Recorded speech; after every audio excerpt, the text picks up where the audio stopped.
floating cities, carrying jets and power across oceans. But who dominates the seas in 2026? Please rotate your phone. At number 10, Japan, Izumo Kaga carriers. At number 9, Turkey, TCG Anadolu carrier. At number 8, Russia, Admiral Kuznetsov carrier. At number 7, Egypt, Mistral class carriers. At number 6, Italy, Cavour Garibaldi carriers. At number 5, France, Charles de Gaulle carrier.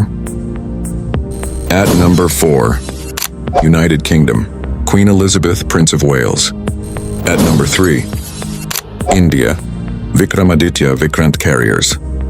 At number 2, China, Liaoning Shandong Fujian. At number 1, United States, Nimitz Gerald R. Ford class.